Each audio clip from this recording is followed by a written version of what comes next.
Hi viewers, welcome to our channel. నేను మీ anchor Saritha. ఈరోజు మనతో పాటు సీనియర్ డైరెక్టర్ గీతా కృష్ణ గారు ఉన్నారు. ఆయనతో మాట్లాడదాం. నమస్తే సార్. హాయ్. ఎలా ఉన్నారు sir? I'm fine, thank you. Yes. So మొదటగా పోతిని మహేష్ గారు పవన్ కళ్యాణ్ పార్టీ నుంచి బయటికి రాగానే ఆయన మీద విపరీతమైన ఒక విమర్శలు చేసి ఉన్నారు.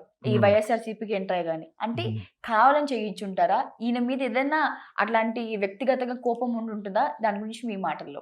యాక్చువల్గా వైఎస్ఆర్సీపీలో ఆల్రెడీ అందులో ఎమ్మెల్యేగా చేస్తున్న కొడాలి నాని డ్యూటీ ఇదంతా.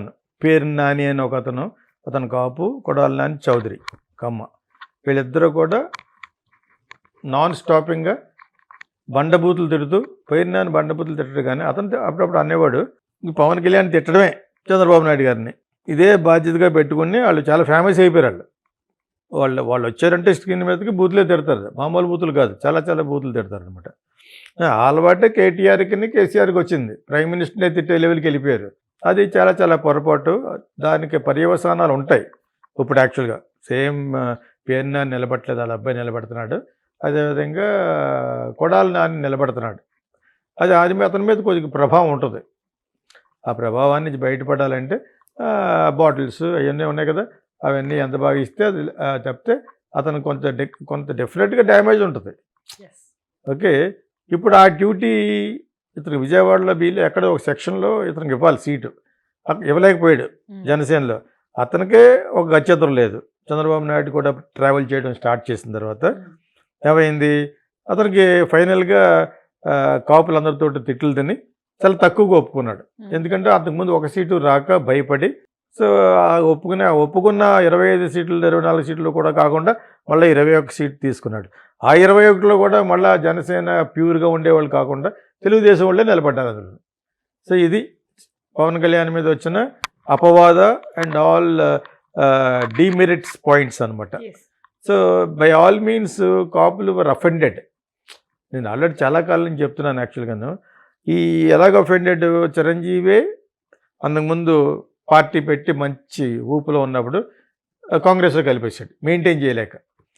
It's not easy to maintain a party, చాలా చాలా ఖర్చు అవుద్ది. తెలుగుదేశం మెయింటైన్ చేస్తుంది అంటే ఏంటి, that is a rich party. వాళ్ళకి సపోర్ట్ చేసే వాళ్ళు కూడా కమ్యూనిటీలో చాలామంది ఉంటారు. అంచేత అది ఎప్పటి నుంచో పాతుకుపోయింది ఎన్టీ రామారావు గారు కానించి. అంచేత అంతా ఆస్తి అంతా ఖర్చు పెడుతూ మెయింటైన్ చేయాలి. కేడర్ మెయింటైన్ చేయాలి, అన్ని చోట్ల కార్యకర్తలు మెయింటైన్ చేయాలి, ఇన్ని ఆఫీసులు మెయింటైన్ చేయాలంటే ఇట్స్ వెరీ డిఫికల్ట్.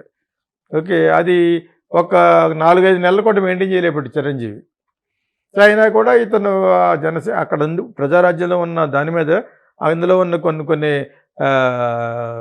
నేర్చుకుని మనం సెపరేట్గా పెడదాం, అన్నయ్య ఇన్ఫ్లుయెన్స్ పడకుండా అని పెట్టడం మంచి ఉద్దేశంతో పెట్టాడు పవన్ కళ్యాణ్.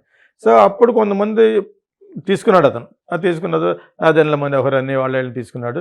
చాలామంది చేరారు, కాపులు కూడా చేరారు. అద్దెపల్లి శ్రీధర్ అని అతను వెళ్ళిపోయారు, ఎవరు నిలబడలేదు. ఎందుకంటే వీళ్ళకి ఒక డామినేటింగ్ క్యారెక్టర్ ఉంది, బోత్ చిరంజీవికి ఇతనికని. అది పాలిటిక్స్లోకి వచ్చే ముందు వదిలేయాలి. కమాండింగ్ ఉండాలి, అక్కడ ఉండాలి. కానీ కమాండింగ్ కంటే అదేదో ఒక సెల్ఫ్ సెంటర్డ్నెస్ అంటారు దాన్ని, మనకే పేరు వచ్చేయాలి. స్టేజ్ మీద నేను ఒక్కడే మొన్నటి వరకు స్టేజ్ మీద ఒక్కడే ఉంటే నేను ఎన్నో వీడియోలు బాధేశాను. దట్ ఈస్ నాట్ కరెక్ట్ అని. అందరినీ కలుపుకు వెళ్తే పాలిటిక్స్ ఇది. నువ్వు చెప్తున్నావు, మరి నువ్వు పనిచేస్తావని ఎవడో అడిగితే నన్ను నా ఓటు నేనే వేసుకొని అని చెప్పాను. అంత బ్యాడ్ నేనే చెప్పాను. అని చెప్పి నేను ఎందుకు పాలిటిక్స్ నిలబడతాను? నిలబడే వాళ్ళ గురించి ఎనాలిసిస్ చెప్తాను, ఎలా ఉండాలో చెప్తాను, లైక్ ఎ కన్సల్టెంట్. అంతేగాని not that I'm fit for that అన్నో, I'm a biggest unfit, I'm going to be biggest failure in politics. అంచేత అందులోకి వెళ్ళాలనుకునే వాళ్ళు ముందు మనం కొంత ఆత్మస్థైర్యం తెచ్చుకోవాలి, సెల్ఫ్ కాన్ఫిడెన్స్ పెంచుకోవాలి.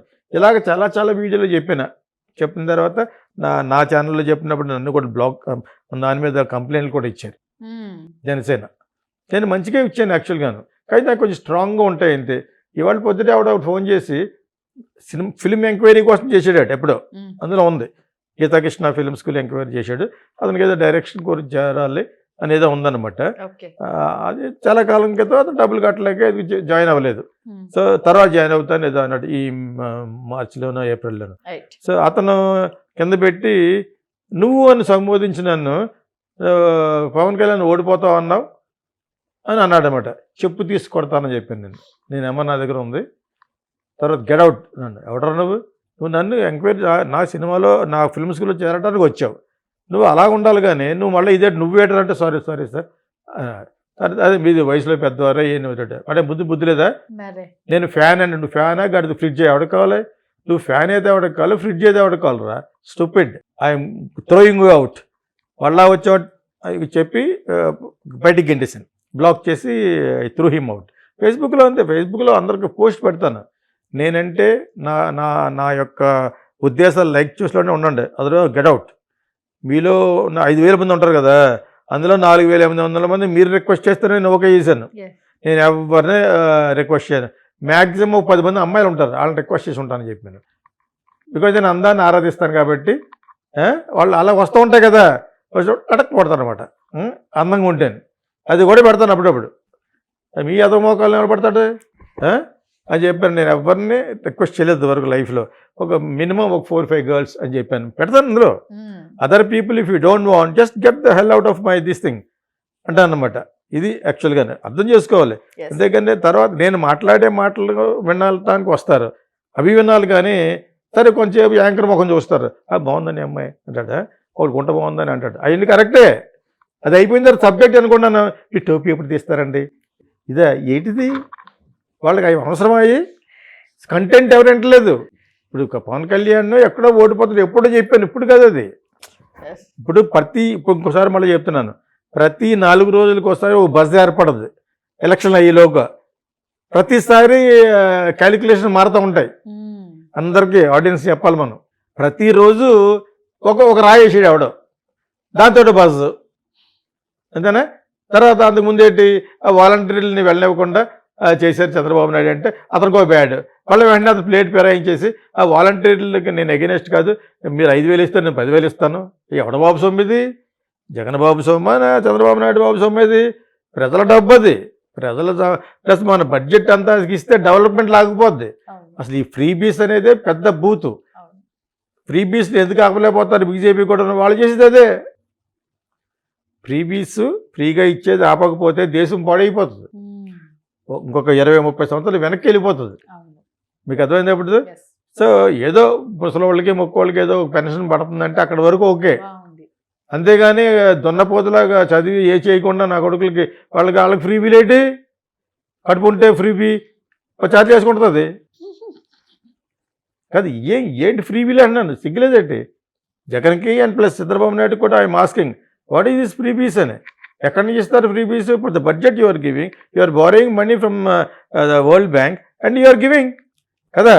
అంచేత ఇది ఎవరు మాట్లాడలేదు, ఎవరు ఫ్రీగా ఇస్తే. నేను ఎంతవరకు ఎందుకన్నానంటే సర్లే, something is better than nothing. Sir రోడ్లు వేయిపోయినా ఏం చేసినా కూడా ఈరోజు ఎస్టీలకి ఒక లెవెల్కి వాళ్ళు హ్యాపీగా ఉన్నారా అని ఇప్పటి వరకు నేను జగన్ వెనకేసుకొచ్చాను. అట్లీస్ట్ వాళ్ళకి ఒక నిజంగా కూడా అక్కడ ఉన్న ముసలి వాళ్ళకి ఫుడ్ కూడా సరిగ్గా పెట్టరు ఇంట్లో.